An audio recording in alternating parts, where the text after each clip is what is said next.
बांके बिहारी में एक इंसिडेंट होता है कि गवर्नमेंट कमेटी की सुप्रीम कोर्ट कमेटी की तरफ से सुबह का भोग जो है, जो सुप्रभात भोग है, वो नहीं लगाया जाता। How do you see this happening? कि बांके बिहारी का जो मैनेजमेंट सिस्टम है उसमें प्रॉब्लम है। उसको उसका एक ड्रामेटिक क्लीन अप जरूरत है। उनका जो दबदबा है वहां पे, रौब जो है वो घट जाए, इसीलिए वो ये होने नहीं दे रहे हैं। आप जब मंदिर के अंदर जाते हैं तो आपको बहुत पहले से कुछ लोग मिलना शुरू हो जाते हैं कि हम आपको वीआईपी दर्शन करा देंगे, और फिर उसके बाद क्या होता है कि वो आपसे कुछ पैसा लेते हैं और आपको उसी भीड़ में से निकाल करके लेके जाते हैं वीआईपी दर्शन के नाम से। सर, ये सिर्फ बांके बिहारी का हाल नहीं है, ये अलग अलग मंदिरों का हाल है। जहाँ पर कॉरिडोर्स बने हैं वहाँ का भी हाल। कामाख्या मंदिर में, मैं कामाख्या जाता हूँ, कामाख्या मंदिर में यही सिस्टम है। आप जाइए, वहाँ पे पूरा बाकायदा ऑफिस बना हुआ है, आप पास लीजिए, उस पास के हिसाब से आपको वो कहते हैं लाइन में इस समय आइए, इस समय लाइन में लगिए, दर्शन करके निकल आइए। तो टाइम्स मंत्रा के साथ जुड़े रहिए। आप वीडियोस को लाइक कीजिए, चैनल को सब्सक्राइब कीजिए। आप बेल आइकन को प्रेस करेंगे तो आप लगातार हमसे जुड़े रहेंगे। जब भी कोई नया वीडियो अपलोड होगा आप तक जरूर पहुंचेगा। हमारे साथ हिंडोल सिंह गुप्ता जी हैं, जो कि हिस्टोरियन हैं, ऑथर हैं। 13 बुक्स सर आपकी पब्लिश हो चुकी हैं। सबसे पहले तो warm welcome. Thank you very much. बहुत अच्छा लगा to return to the Times of India studios. Thank you for your invitation. आप क्योंकि राम मंदिर के ऊपर बहुत कुछ लिखते हैं, बांके बिहारी के ऊपर बहुत कुछ लिखते हैं। अभी रिसेंटली बांके बिहारी में एक इंसिडेंट होता है कि गवर्नमेंट कमेटी की, सुप्रीम कोर्ट कमेटी की तरफ से सुबह का भोग जो है, जो सुप्रभात भोग है, वो नहीं लगाया जाता। How do you see this happening? देखिए, बांके बिहारी में एक प्रॉब्लम है, और ये प्रॉब्लम बहुत स्तर पे, लेयर पे है ना। पहली बात तो बांके बिहारी, मैं ये बहुत बार सोशल मीडिया पे कह चुका हूँ, दूसरी जगह लिख चुका हूँ, तो मेरे बोलने में कोई आपत्ति नहीं है कि बांके बिहारी का जो मैनेजमेंट सिस्टम है उसमें प्रॉब्लम है। उसको उसका एक ड्रामेटिक क्लीन अप जरूरत है। जैसे काशी का हुआ था, जब काशी कॉरिडोर बना था, वैसा एक बांके बिहारी में बहुत जरूरत है। बांके बिहारी में क्लीनलीनेस, साफ सफाई में बहुत प्रॉब्लम है। जैसे वो मंदिर के अंदर और बाहर दोनों जगह साफ सफाई में बहुत प्रॉब्लम है। बांके बिहारी जैसे मैनेज किया जाता है, जो जितने लोग आते हैं उनको जैसे मैनेज किया जाता है, वहां पे प्रॉब्लम है। हर बार बांके बिहारी में जब बहुत लोग आते हैं, कुछ ना कुछ एक इंसिडेंट होता ही है। किसी को इंजरी होता है, कभी कभी तो लोग बहुत ही, मतलब बहुत ही एक्सट्रीम लेवल पे उनको इंजरी हुआ है, वगैरह वगैरह। तो ये जो एक मैनेजमेंट सिस्टम होता है, अगर फेस्टिवल के दिन किसी भी मंदिर में लाखों लोग आ रहे हैं, तो आपको एक टेम्पल मैनेजमेंट सिस्टम क्रिएट करना पड़ेगा, जैसे तिरुपति में है, जैसे बाकी जगह है, बहुत जगह अभी है ऐसे। उज्जैन में भी पूरा महाकाल के वहां पे पूरा कॉरिडोर कर दिया है।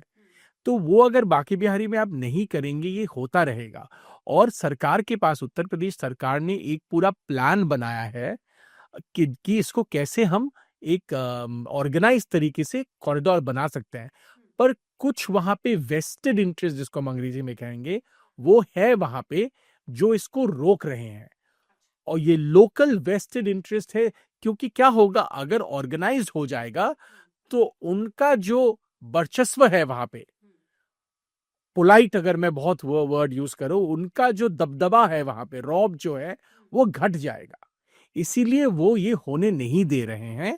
मुझे लगता है सरकार को बहुत थोड़ी सी सख्ती बरतनी पड़ेगी इसमें, और एक स्ट्रॉन्ग मेजर लेके बांके बिहारी को ठीक करना पड़ेगा, क्योंकि वो बहुत ही एक हमारे लिए बहुत ही एक वैल्यूएबल तीर्थ स्थान है। लाखों लोग उनको मानते हैं, मैं खुद मानता हूँ। मैं वृंदावन हर कुछ हफ्ते बाद जाता हूँ। तो बांके बिहारी का अभी जो मैनेजमेंट है वो बहुत ही खराब है। अच्छा, कॉरिडोर की बात तो अभी भी चल रही है ना, उस पे हालांकि काफी कुछ अपोज हुआ है, लेकिन कॉरिडोर की बात तो अभी भी चल रही है। आपने कहा बच कि नहीं पाया है। हाँ, आपने कहा कि एक वर्चस्व है वहाँ के जो हाँ। पंडित हैं, या वहाँ के जो वो ऐसा समाज है जो कि मंदिर को संभालते हैं। लेकिन आप तो हिस्टोरियन की नज़र से अगर हम देखें, तो एक लंबे टाइम अरसे पहले जो वहाँ का डेवलपमेंट था और आज का, क्योंकि भक्ति और आस्था का तो कोई पार ही नहीं है वहाँ पे। जिस हिसाब से वहाँ पे श्रद्धालु आते हैं, उसका ज़ाहिर-सी बात है, आपने कहा कि कई-कई पर्व पर वहाँ लाखों की भीड़ होती है। ऐसे में अगर एक लंबे टाइम का गैप देखा जाए, आपको नहीं लगता कि कुछ डेवलपमेंट हुआ है बांके नहीं, बिहारी में? एक्चुअली यही प्रॉब्लम है भावना जी। जो 20, 30, 40 साल पहले वहाँ पे था ऑर्गेनाइज़ेशन, वो अभी भी वैसा ही है। हुआ क्या है, वृंदावन जैसे हर शहर बढ़ा है, लोग बढ़ गए हैं, दुकानें बढ़ गई हैं, पर जो मैनेजमेंट सिस्टम है, वो वैसा का वैसा ही है और उसी को बदलना है। काशी में भी यही हुआ था। काशी में भी बहुत साल कोई भी वहाँ पे बदलाव नहीं आया था, जब तक कि ये कॉरिडोर नहीं बना। और बांके बिहारी में बहुत ये चाहिए। देखिए, तिरुपति में भी ये होता था। लाखों के तादाद में लोग जाते थे, मैनेजमेंट सिस्टम नहीं था। उसके बाद जो सिस्टम बना है, आज आप तिरुपति में जाइए, आपको ऑनलाइन में देना पड़ता है, आपको टाइम दिया जाता है, एसएमएस करके वो भेजते हैं आपको। वो एक ऑर्गेनाइज़ सिस्टम है, आप उसी समय जाते हैं। ऐसा नहीं कि लाखों जाके एकदम भीड़ करके कि कोई गिर गया, कोई मर गया, ऐसा नहीं होता है। और साफ-सफाई, अगर आप भक्ति भाव से जाते हो, मैंने लिखा था पिछली बार जब मैं बांके बिहारी गया था, मैं ये ट्विटर पे लिखा था और लाखों लोगों ने मेरे साथ उन्होंने भी कहा कि उनको भी ऐसे लगता है। आप सोचिए, मैं प्रभु की दर्शन के लिए जा रहा हूँ। मैं प्रभु को देने के लिए मिठाई लेके जा रहा हूँ। मैं जिस दुकान से वो मिठाई ले रहा हूँ, मुझे नज़र आ रहा है कि उसके बाजू में ही गटर है, वहाँ से मक्खी आके बैठ रही है। मैं वो कैसे दे सकता हूँ प्रभु को? ये तो श्रद्धालुओं को भी लगता है कि ये गलत है। तो ये साफ-सफाई का एक बहुत एक एक इम्पोर्टेंस देना चाहिए और बांके बिहारी में जब तक ये कॉरिडोर नहीं बनेगा, प्रॉब्लम रहेगा, क्योंकि जिस तादाद में लोग आते हैं, वहाँ पे वो कैपेसिटी हैंडल करने का वो इंफ्रास्ट्रक्चर और कैपेसिटी नहीं है। तो ये कॉरिडोर आपको बनाना पड़ेगा, एक ऑर्गेनाइज्ड वे से इसको स्ट्रक्चर करना पड़ेगा, डिजिटाइज़ेशन आपको लाना पड़ेगा ताकि पहले से लोग, अयोध्या में भी यही है, पहले से आपको जाके वेबसाइट में बुक करना पड़ता है वगैरह-वगैरह। ये अगर आप नहीं करेंगे, बांके बिहारी नहीं सुधरेगा। एक और मैं बहुत कॉमन इशू वहाँ पर और अलग-अलग मंदिरों में भी ये चीज़ है, इनफैक्ट काशी में भी ये चीज़ है। आप जब मंदिर के अंदर जाते हैं तो आपको बहुत पहले से कुछ लोग मिलना शुरू हो जाते हैं कि हम आपको वीआईपी दर्शन करा देंगे, और फिर उसके बाद क्या होता है कि वो आपसे कुछ पैसा लेते हैं और आपको उसी भीड़ में से निकाल करके लेके जाते हैं वीआईपी दर्शन के नाम से। सर, ये सिर्फ बांके बिहारी का हाल नहीं है, ये अलग-अलग मंदिरों का हाल है। जहाँ पर कॉरिडोर्स बने हैं वहाँ का भी हाल है। इनफैक्ट काशी में मैं आपको बताऊँ, काशी में आपको बहुत शुरुआत में ही है, जब आप कॉरिडोर में जा रहे होते हैं तो वहाँ पे आपको हाथ में रुद्राक्ष दे दिया जाता है और आपसे कहते हैं लाइए आप एक पैसे दे फिक्स्ड अमाउंट आपसे कहा जाता है, आप इतने पैसे दे दीजिए। इसको किस तरीके से देखा जाना चाहिए? देखिए, मुझे लगता है ये सारी चीज़ ना इंस्टीट्यूशनलाइज़ कर देना चाहिए। जैसे मैं महाकाल जाता हूँ, है ना? महाकाल में क्या सिस्टम है, आप जब जाएँगे उज्जैन महाकाल के दर्शन के लिए, या तो आप वेबसाइट से बुक कर सकते हैं, या जब आप जाएँगे वहाँ पे एकदम स्ट्रक्चर्ड काउंटर बना हुआ है।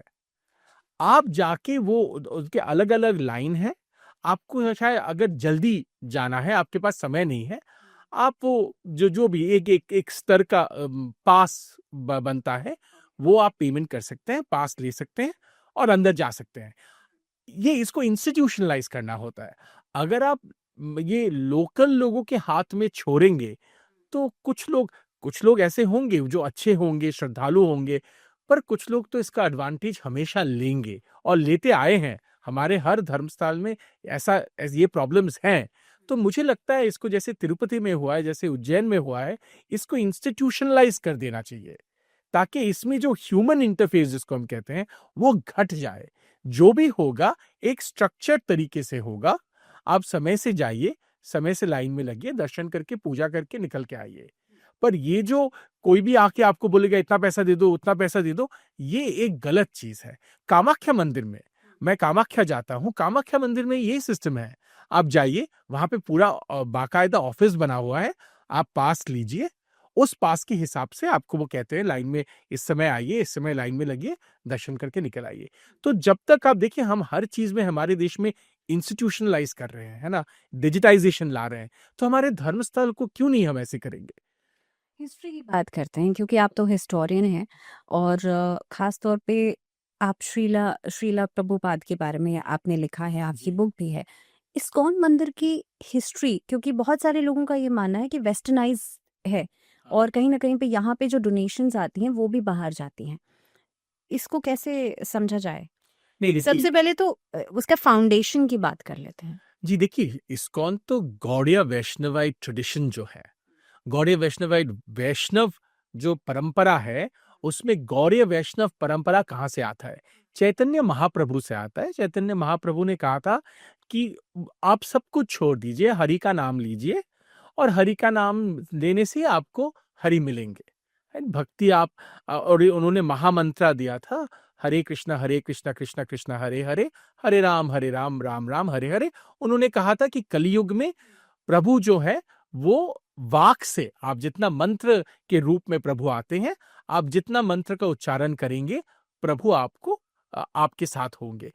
और आप कोई भी हो, चाहे कोई भी हो, चैतन्य महाप्रभु का तो एक बहुत ही इंपॉर्टेंट एक जो भक्त थे, जो डिसाइपल थे, वो तो पहले मुसलमान थे। फिर वो अपना के गौड़ीय वैष्णव परंपरा अपना के वो चैतन्य महाप्रभु के सबसे मतलब one of the strongest disciple वो बने। तो उन्होंने कहा था, चैतन्य महाप्रभु ने एक जो ये परंपरा है इसको डेमोक्रेटाइज, जिसको हम कहते हैं अंग्रेजी में, वो कर दिया था कि उन्होंने कहा था कि आप कोई भी हो, किसी भी जाति से हो, आप किसी भी प्रथा से हो, कहीं से भी हो, देश के किसी भाग से हो, आपके मन में अगर हरि भक्ति है, और अगर इसीलिए वो कहते हैं हरि बोल, कि हरि का नाम लीजिए, आपके मन में अगर हरि के लिए प्रति भक्ति है और आप अगर महामंत्र हरि का नाम उच्चारण करना चाहते हैं, हरि आपको जरूर मिलेंगे। इट्स अ सिंपल थिंग कि आप हरि का नाम लीजिए और भगवान प्राप्ति आपको होगा। तो इसीलिए लाखों के तादाद में जहां भी चैतन्य महाप्रभु गए, और वो तो हम कहते हैं सिंग डांस एंड प्रे, मेरी किताब का नाम भी है सिंग डांस एंड प्रे। उन्होंने देखिए, हम कहते हैं शीला प्रभुपाद के बारे में, उसी परंपरा में शीला प्रभुपाद है कि उनको तो कोई जानता नहीं था अमेरिका में, ना ही वो पहली बार गए थे। 70 साल की उम्र में वो अमेरिका गए थे। उनके पास ना पैसा था, कुछ उनके ही ट्रांसलेशन भगवत गीता सिर्फ था और कुछ भी नहीं था उनके पास। आप बताइए, वो पाश्चात्य जगत में उनको ना कोई सनातन का कोई ज्ञान है, ना कोई मंत्र का ज्ञान है, ना उनका कोई परवरिश वैसे हुआ है, पर उनको उन्होंने हरि के नाम पे नचवा दिया। लॉस एंजलिस के रस्तों पे हरि बोल करके लोग, और भारतीय नहीं, वहां के जो पाश्चात्य अमरीकी जो है वो नाचे हरि के नाम लेके। तो शीला प्रभुपाद का ये इम्पैक्ट था कि उनके अंदर खुद इतना तेजस था, इतना भक्ति था, कि उससे इन्होंने इतने लोगों को विश्व भर में प्रभावित किया कि सोचिए 10 साल में उन्होंने विश्व के 100 जगह कृष्णा मंदिर उन्होंने स्थापित किया इस्कॉन के अंदर, राइट। तो इस्कॉन